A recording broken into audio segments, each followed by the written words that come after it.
Perfect. So welcome everyone. My name's Claire. I coordinate the events at New Renaissance. I'm so happy we have such a great turnout. There's 57 of us on here tonight.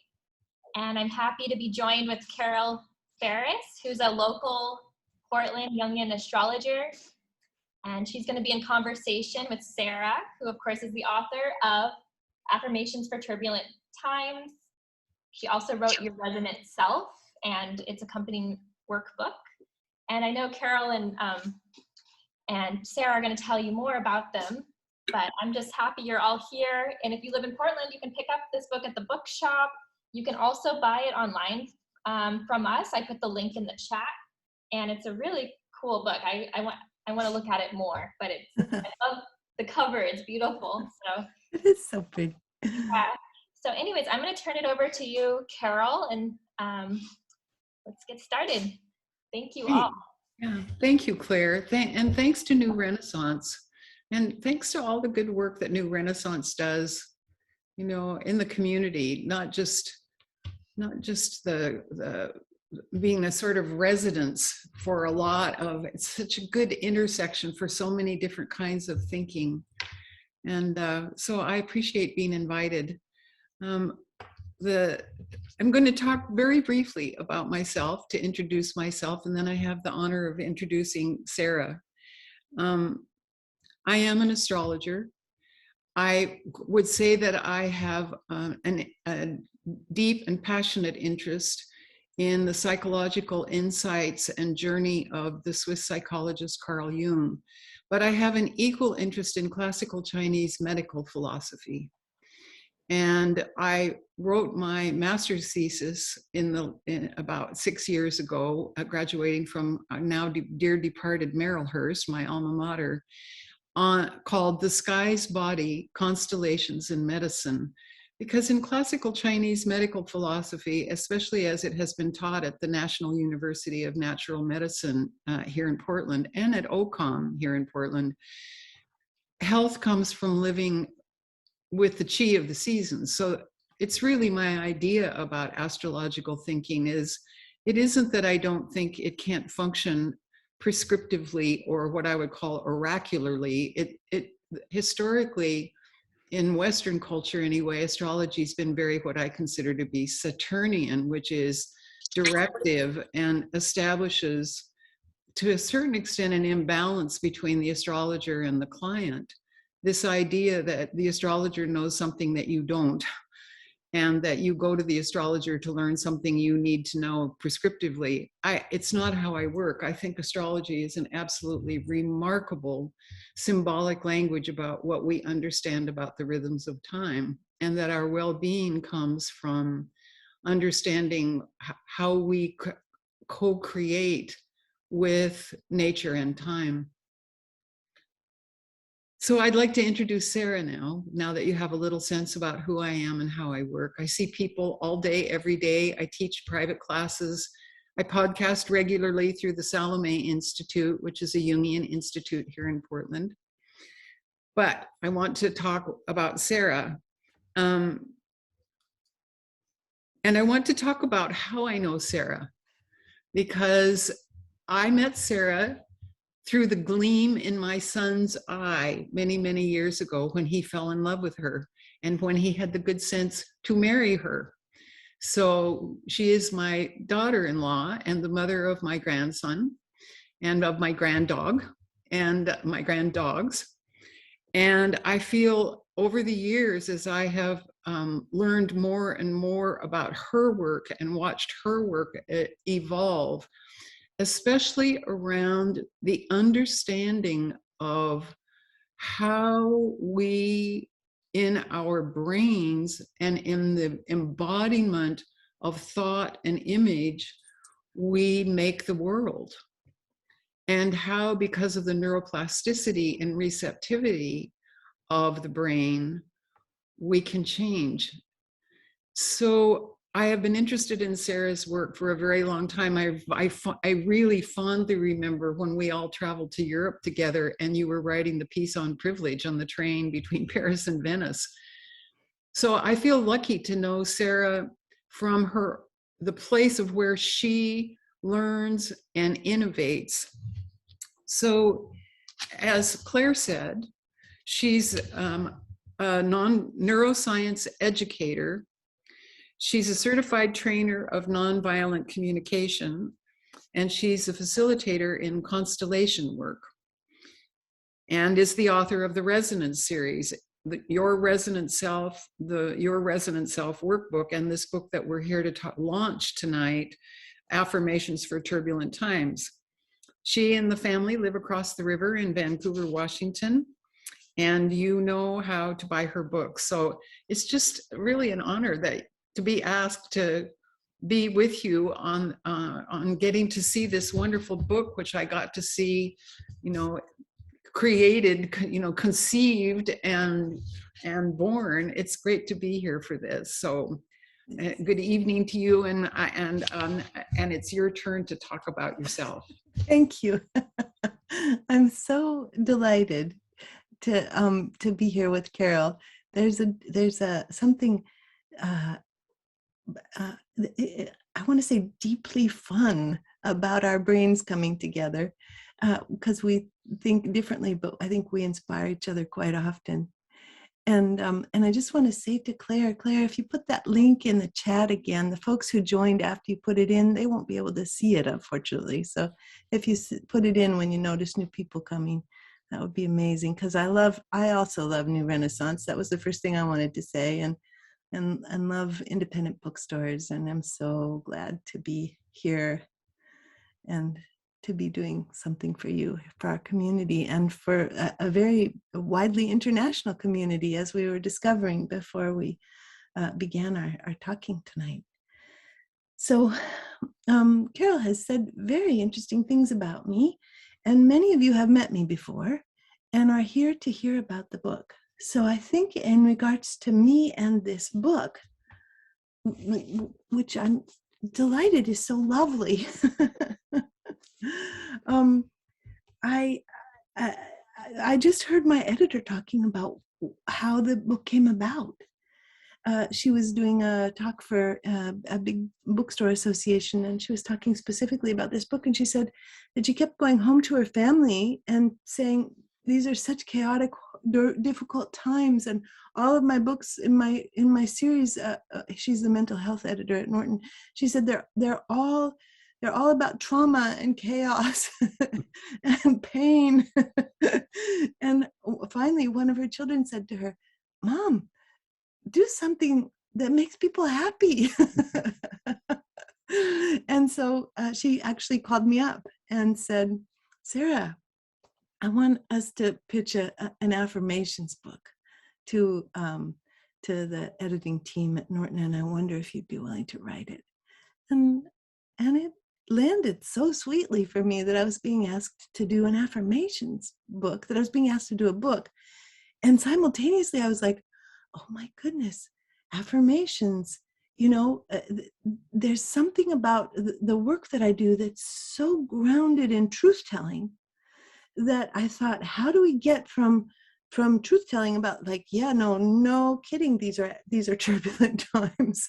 How do I get from the no kidding to the and I live in peace? At the same time that the world is in turbulence, I claim peace for myself. And I started to look at the research around affirmations. And what I discovered was that there actually is quite a bit of research that show that they're really good for us. And I thought, now how do I get there? How do I get from the way that authenticity is good for us to the way that affirmations are good for us? And I started to think more and more about the way in which resonance works, and how, when we acknowledge the true things for people, their essential being begins to shine through. And in the trauma healing work that I do, and that many of the folks on this call have studied with me and also do in private practice, this work we see over and over again. By naming the truth, we clear the room for people to be deeply in touch with their strengths, with their grace, with their own beauty, with themselves making sense. And so that's a little about me and the book. So I would love to pick the thread up out of this of resonance in relationship, of authenticity, and how your understanding of brain function and neuroscience put together authenticity, resonance, and change. And I'll have a couple of other questions after that, but if you would please start there, because it's in the core of what it is that this book is about. Very much so. The first thing I'd like to say, I'm just going to say authenticity, resonance, and change so that I can track. As usual, when I'm talking to Carol, my brain starts going in many directions at once.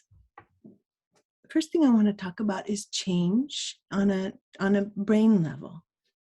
So there are two main ways that the brain changes.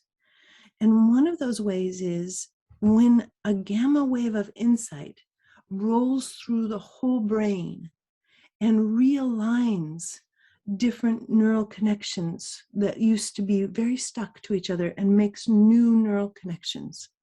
So those gamma waves of insight can structure the whole brain. They can be quite intense, like moments of conversion, like is it Paul on the road to Damascus? You know, I mean, there's this aha that's so big that it changes people's whole lives and realigns them in their outer manifestation in the world. There can also be smaller waves of insight that can be really quite small, but the ones that interest me the most are the ones that happen consistently with some work that I call unconscious contract work, where we, there's so many directions to go in. So we, in our Western colonized culture, are told in so many ways that we are individuals, that we are not connected to each other. And so we look at ourselves doing strange behaviors that are not very supportive of our well-being, and we think, this makes no sense, I make no sense. And then we start looking at the transgenerational effect. For example, something that makes no sense to many people is, why can't I ever finish anything? How come I get a good start on things, but I can't actually finish it? And what happens when we begin to look transgenerationally and we ask the question, like, how does it serve your mom or your dad or your grandma or your family line if you don't finish?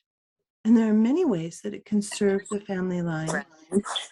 It can serve the family line by keeping us the same size as our predecessors. It can serve the family line by making our mother right when she would say that we would never amount to anything. It can serve the family line by staying connected to a father who had depression and couldn't move.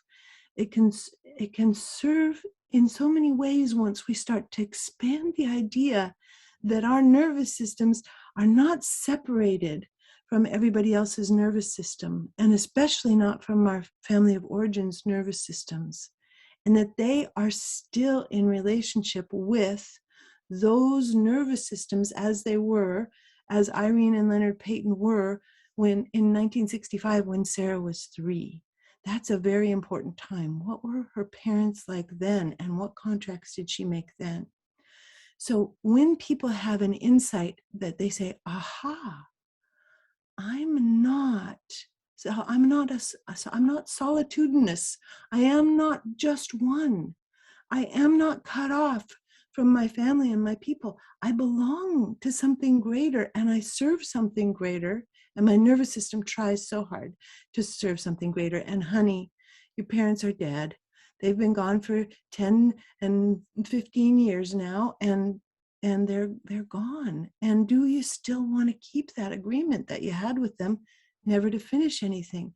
And the answer is usually no.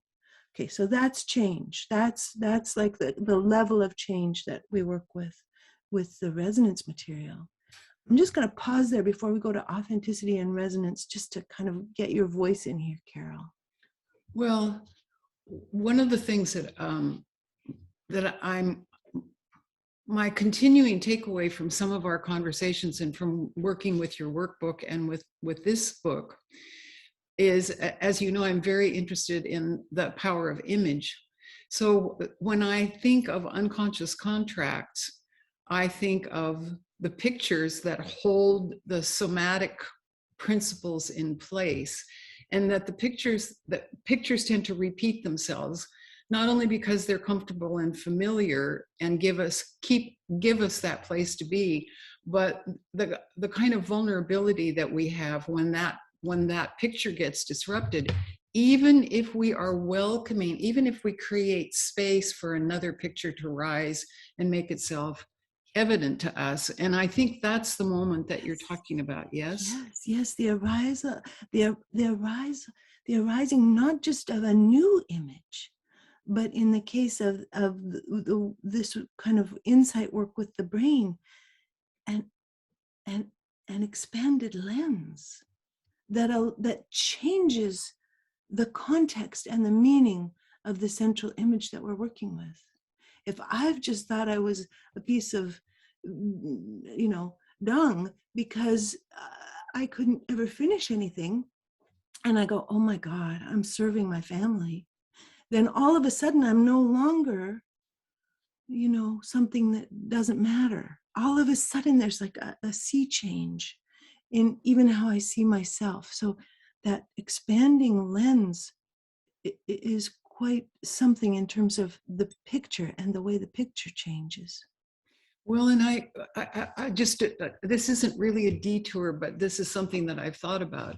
I think about my own relationship with my mother and my grandmother, with the matriarchal line, with lineage. And as a Qigong practitioner, not only do you respect the lineage of your teachers when you do Qigong, but you respect your own lineage. Ooh. And through the process of very regular Qigong, I got the insight, and it's very much what you're describing, an insight of how, while I had spent more years than I care to talk about, insisting intellectually and abstractly, I am not my mother, and I have created a life in which I am not that mother's life. I, in fact, experienced myself standing exactly like my mother stood, and that my mother stood exactly the way Grandma stood.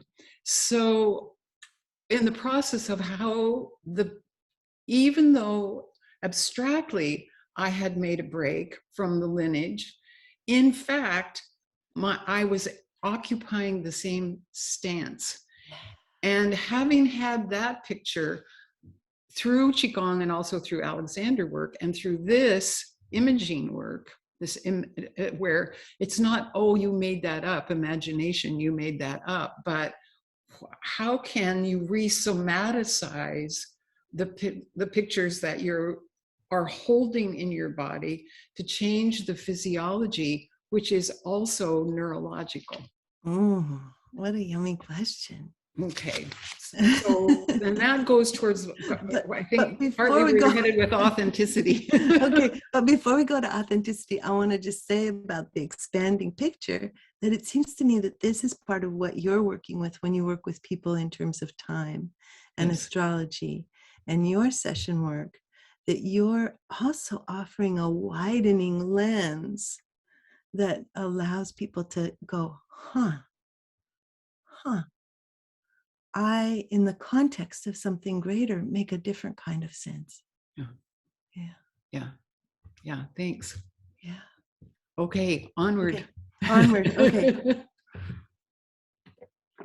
So I knew this would happen, everyone. I knew that it would go deep and wide.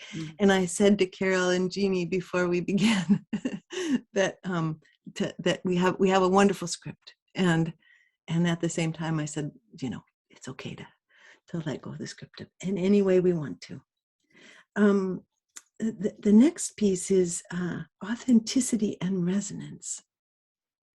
So to come back to our idea of change, if we have this central starting point, which is the original idea of self, which is often filled with what many people call false core beliefs, or what I can often call the critical default mode network, the automatic voice of the brain that's trying to make sense of trauma by blaming the self. That's what children below the age of 9 do with their brains when something traumatic happens. So their sense of their own authenticity is limited by trauma. It's limited by both personal trauma and transgenerational trauma.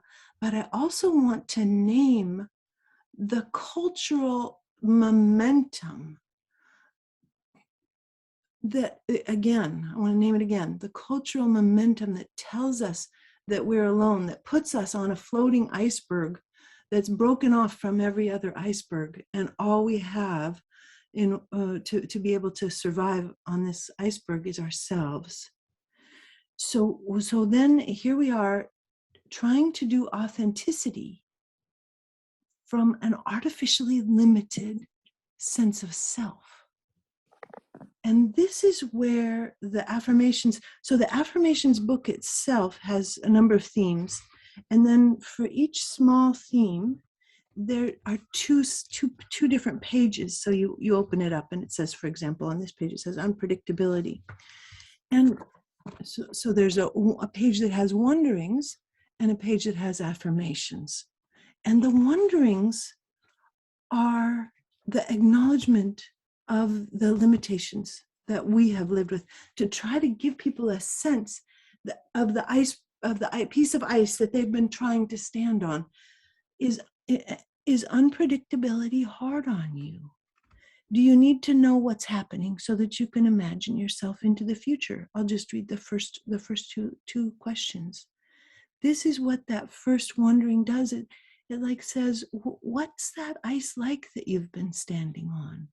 How has it impacted your body? How has it impacted your ability to even feel like there is a future? And then the first sentence of the affirmation says, I may not be able to know what the future will bring, but I consent to my resonating self being there waiting for me. So a sense of no matter how unpredictable, sort of like that wonderful, statement, was it Ram Dass? Wherever I am, wherever I go, there I am. It's like in time too. Wherever we go in time, there we will be, waiting for ourselves, with this third element that Carol asked me about, resonance, which gives us, which is a word, a wonderful word, that starts to take us toward an understanding that when we really understand each other, then our bodies relax. Our bodies relax and our brains start to do that widening thing, which in the brain means that the amygdala has relaxed enough that the hippocampus can start to contextualize. And so the resonance permits the original authenticity to be held and understood. And in that original authenticity being held and understood, the change process begins to take place. And the widening of the lens happens. And the new context comes into play and is integrated all the way into the core. Could I ask you a follow-on question about that? Yes, of course. So I'm thinking about, if I think about what the very limited knowledge I have of amygdala hippocampus, which is that it is the part of me in my brain, the physiology of my brain, that grabs and stores memory. One part, the amygdala, does not contextualize, but stores memory without, in a way, reflection or understanding, that it's raw data. I think what you call the ever-present now. Yes, the direct download. Okay. Yeah, without any filtering. And that it's paired with the hippocampus, which functions in the same way but is able to contextualize. And the question that I have is, in relationship to memory, context, and being able to, say, relax hypervigilance, or to see another way, where an image not only reminds you of what's here, but shows you another way to be with it, that's the context. Then that's a part of what the affirmations are doing, is saying, Yes. we can change the picture in which this primary experience is happening and find another way to be with it. Would you talk about how that translates itself then hemispherically in terms of right-left hemisphere function of gestalt and naming? Sure. So I'm just gonna write down these words so that because otherwise I'll get so excited that no, I love it. This is not germane to where you're going, but I'm thinking about how it gets into how a reconstituted habit, a resomaticized habit, makes its way into practice. Yes. Well, to start with the left and the right hemisphere, the first thing that I'd like to say is from Ian McGilchrist, who, and Jaya, if you're still here, if you put Ian McGilchrist and the Master and his emissary in the chat, people might love that, and New Renaissance might even carry it. If you do carry it, put it in the link for people to order it from you, Claire.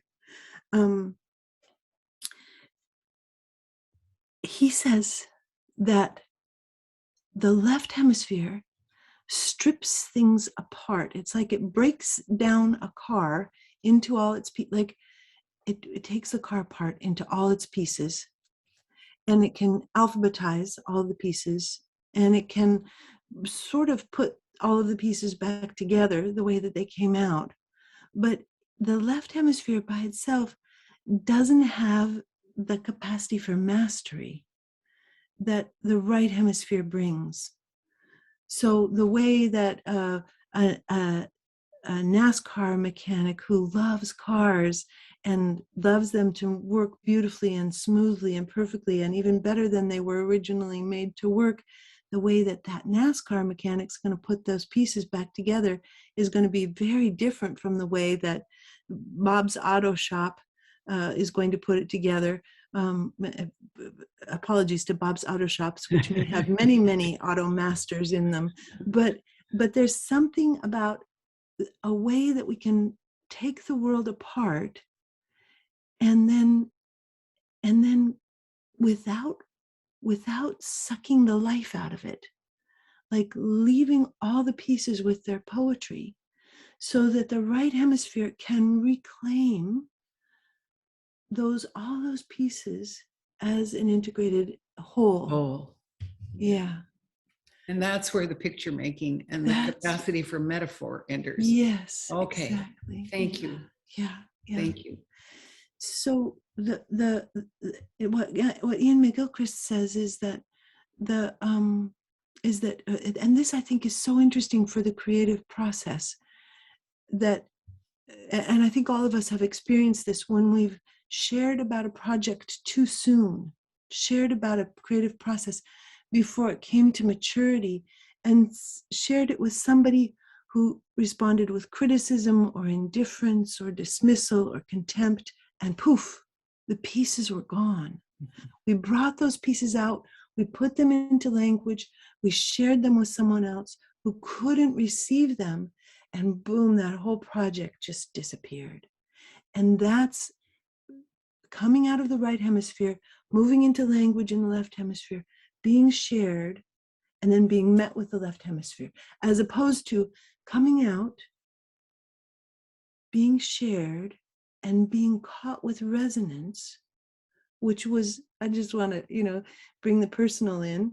I'm just remembering sitting with you at the, while we were watching The Mandalorian at Thanksgiving last year, and you were reading my affirmations book manuscript, and you loved it. And I was like, it was a way that my work was being caught by somebody else's right hemisphere so that it could be returned to me.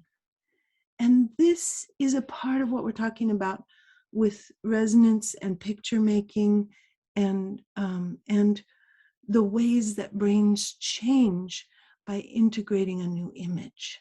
And so really when people talk about Gestalt, they're really talking about this wholeness. And this I think is a way that Gestalt fellow, whose name is short and begins with I, this is a way that he also was working with this same material. Like, how does that insight come out of the wholeness? And of course, that's also the place that meaning develops. Yeah. Fritz Perls. Oh, it didn't start with I. It's Fritz Perls. Thank you, Anne, in Vancouver, BC. Yeah. In terms of the book, I have favorite sections. I love the planet section. Oh. And I remember as I was reading it, loving the planet, wondering, is the issue bigger and more horrifying than human brains can hold? Do you feel a fatal homesickness for ecosystems that are gone or disappearing? How we felt in Alaska. The ecosystems, are you noticing a fatigue that lines your bones about the loss of the world's ecosystems? So when, not just the planet, but I'm also remembering the first time that I read these, you had an understanding, you had an extensive imagining of how other people were sitting with the pandemic. Mm. And I thought about your own internal picture making process, your own empathic processes from your own work that could imagine other responses to the pandemic and name them and find pathways through affirmations to coming to terms with it. I would love to hear a little bit about your process about, let's say maybe just about that topic. I know about how you worry and how Nick worries about the planet and about bees and how we all do about native plants and, you know, planting native plants. And so I understand the image making process in terms of that larger shared environment. I think about when you were talking about that we're really not alone, you know, the new Merlin Sheldrake book on entanglements about, you know, the mushrooms and the mycelia that connect all of us. I you know, like, let's go there. But when you were conceiving this and writing it in response to your editor's request and sitting in the pandemic where, as we all were, was it safe? How do people get sick? How do people react to the, say, how dangerous and how frightening it was? Mm. Sitting where you sat, what in you blossomed with all those different understandings about how different people were sitting with it? Mm. I think it feels like listening to the world.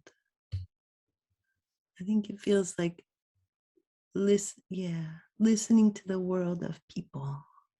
Like I think it comes from a starting point of just an enormous tenderness for humans and a love for humans and a lot of gallows humor about humans not being very good at things like long-term planning, understanding the big picture, getting a sense of global climate crisis, being able to go, oh, I guess we really shouldn't take any more oil out of the ground. You know, and not being very good at imagining a world for their great-great-grandchildren. You know, there are so many ways that humans are beautifully and exquisitely made. And there are so many ways that humans are made very poorly for a world where we need to be planning ahead 100, 200, 300 years. Oh.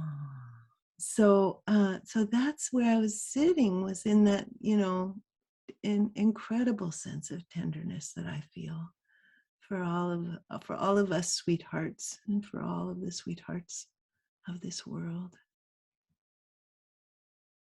Well, and to imagine something different. Yeah, Yeah. yeah. No, To imagine, what if each of them had, people don't necessarily love the word angel, but it conjures a particular thing. I'll use it and then I'll change it. What if every person had an angel of resonance that had their wings around each person? That would be so spectacular. Mhm. So we could change that word to an essential being of resonance. Yeah, instead of angel. Yeah. Is there of the what you have brought to this particular book, is there something that was a wrestle for you, or that touched you the most deeply, or that that caused you to dig more deeply, or something that came up to you and announced itself? Are there Yeah. particulars in this book?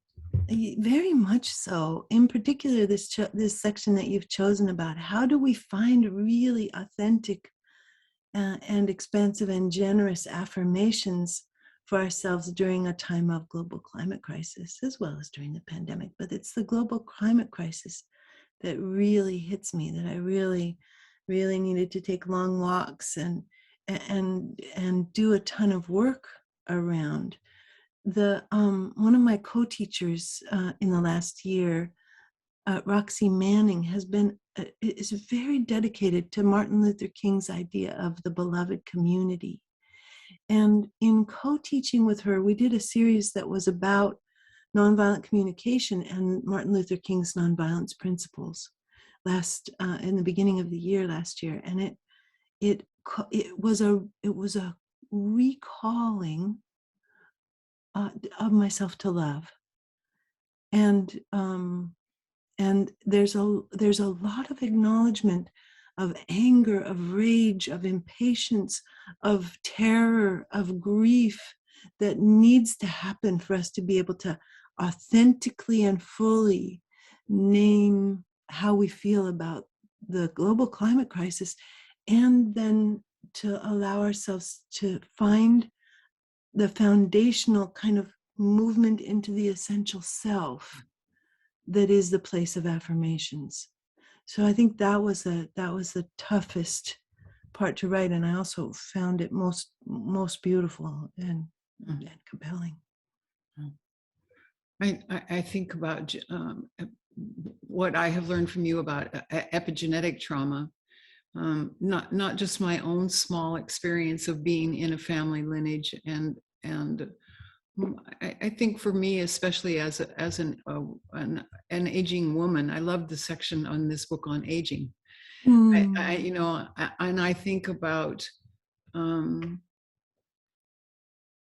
think about trauma for women in the culture, and how you are describing a process by which an individual can arrive at a place of such tenderness and safety that it makes it possible to stand in the face of difficulty and danger in a much, much different way, without being foolish or unnecessarily aggressive. In Jungian psychology, the wonderful Jungian psychologist Anne Ulanov, when she was here in Portland for the Jung Society, back when you could meet, everybody could meet and talk to each other, gave an absolutely amazing day-long presentation on projection. And without an elaborate psychological definition, projection is what you cannot hold in your own nature, what lies not only in your personal unconscious, but in the collective unconscious, how you hold your portion of it or not, your inability to hold it, will go looking for itself relationally. And that we see it in other people and we both love it. We fall in love with it. Oh, please hold this for me. And we're also disgusted by it, which is, you're the agent of darkness, and I'm not the bad person in this. It's you. So, and Yulinov's point was, projection is not a shameful process. That projection is a prelude to individuation. That the projection and the return and the ownership of things that are hard to own and to integrate in our own nature. I think that I'm imagining anyway, as we talk and as I listen to you, that what a part of what you're describing here is that. Yeah. Is that the authenticity of the self, when met, doesn't need to ask someone else to be that for them. That it's not, I'm imagining that you are this way or that way, but that in our interaction, something has been returned to me that belongs to me, that I can stand in a whole way. Yes, and I think there's something to this work, the political piece of this work of beloved community, in Martin Luther King's idea of beloved community. There's a great service that we do one another by taking the rage and the disgust and the contempt and the incredulity, and allowing it to be transformed in a kind of a furnace of love, in a way.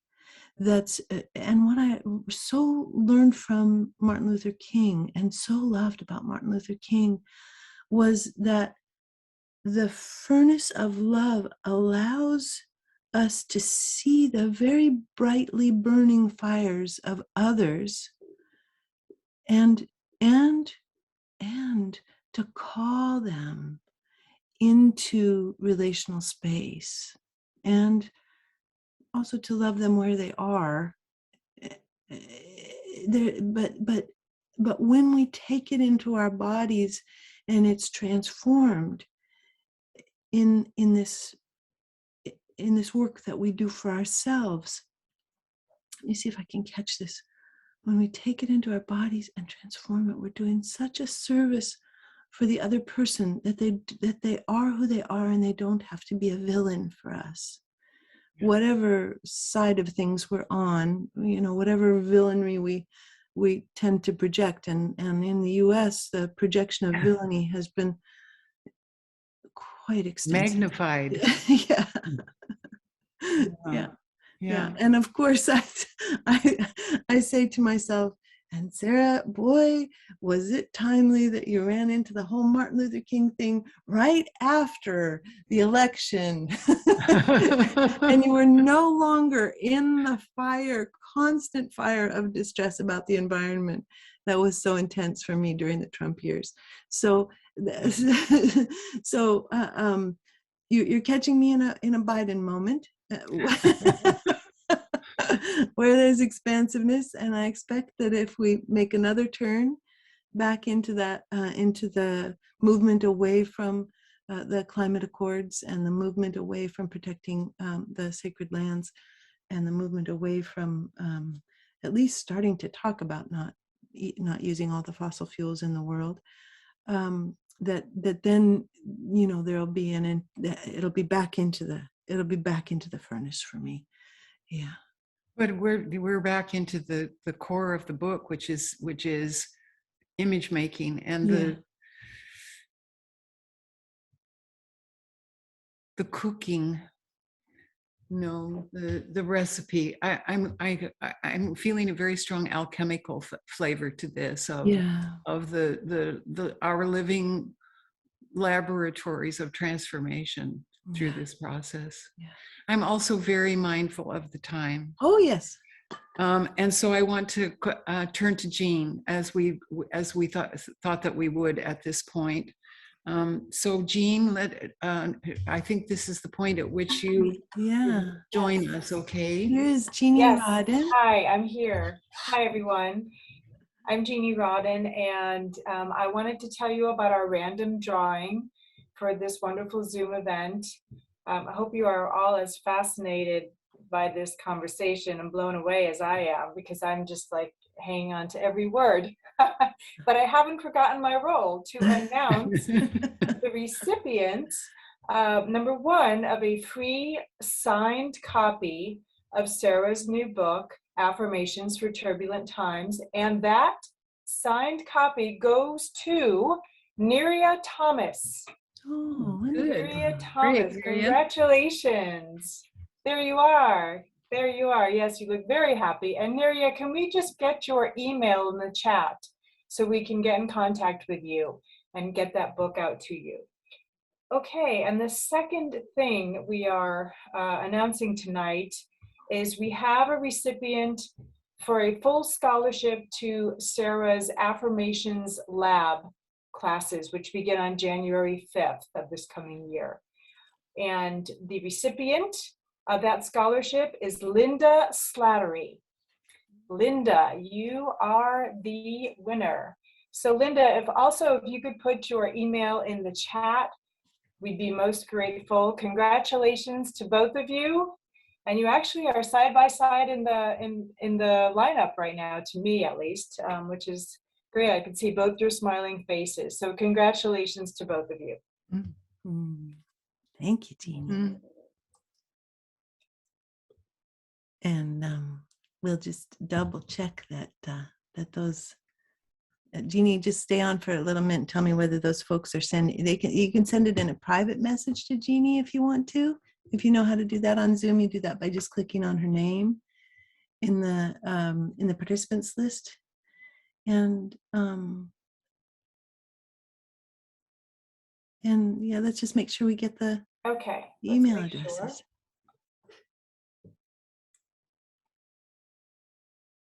So ladies, if you could do that now, that'd be great. Looks like people are typing. I'll say a few words about the Affirmations Laboratory while people are typing. One of the things we do with the affirmations work is we see what truths need to be named, and we and then we see what arises from our own essential being that we want to claim as the truth of our essential self. And those classes will be kind of short classes that will take different aspects of the ways that we block ourselves from either naming truth or from claiming the truths of our essential being with unconscious contracts. And that will start in January and be on 1 or 2 mornings a week for 6 weeks or so. And so And thank you to both. Good, we got both. We have Excellent. both. Thank now, you, so Linda. Thank you, we are Neria. all good. Thank you. Wonderful. Yeah. So as we're coming towards the ending, Carol, what's happening for you now? What kind of thoughts are you having? Well, I feel like I got to go a little bit deeper with this work, Sarah. As an astrologer, the horoscope is a literal map of an entire system. But I don't believe it's a literal language. I believe it makes pictures to us of how we experience here, how we experience June, how we experience November, how we experience Oregon, which is different than Australia, how we experience the 60s, which is not the 90s, which is not the 20s. That astrology is a really extraordinary language of rhythm and location. And that when I'm working with a horoscope, I think that I was pretty much in my left hemisphere, probably for the first half of how I practiced language, naming, and prescriptive.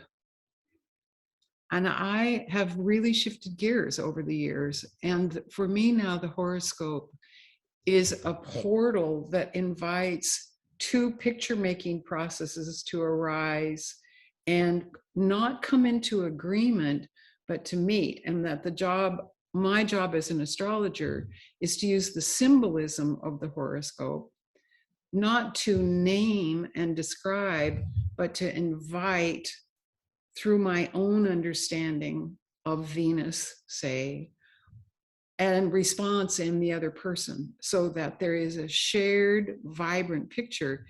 And the wonderful Jungian James Hillman says, when we polish that here in the world, it gives back up. It returns something to the whole, Yes. to that idea of the mycelium and of how everything's actually connected.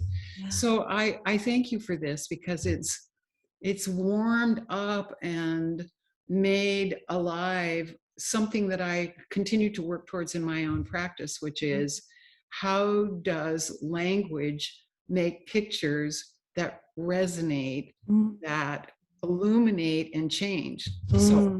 So beautiful. Thank you for inviting me to be here. Oh, well, and it occurs to me that for those of you who have enjoyed, as I have, the way that Carol and my brains work together, we're actually going to be co-presenting a Constellations and Constellations workshop. And Jaya, if you can find the link to that, that would be amazing. If you are still here, it's on my website, sarahpeyton.com. And Carol will be doing astrological readings for folks, and we'll be doing constellations for some of the people based around some of the elements of the astrological readings, in specific the ideal mother and the real mother. So Jaya, thank you so much for putting that in. And then I want to turn it back over to Clara at New Renaissance. I did want to say thank you to Jeannie. Thank you to Jaya. Thank you. Yeah. And thank you to Carol. So much love to you. And Claire, is there anything you'd like people to know, or would you like to say as we're coming to a close? I'd just like to thank both you, Sarah and Carol. This was really fascinating. It went by so quick. I think probably a lot of people feel that way, but it was really great. And thank you everyone for joining and listening. And do pick up the book. We have it at the bookshop if you're in Portland, or of course you can get it online. I think I'm gonna buy a copy for myself too. But anyways, thank you all. Have a great night. Thank you. Thank you, Claire. Thanks for hosting. Thanks to everyone at New Renaissance. And thank all of you for coming. Yes. And have wonderful holidays. Yes. Bye for now. Bye-bye. Thank you.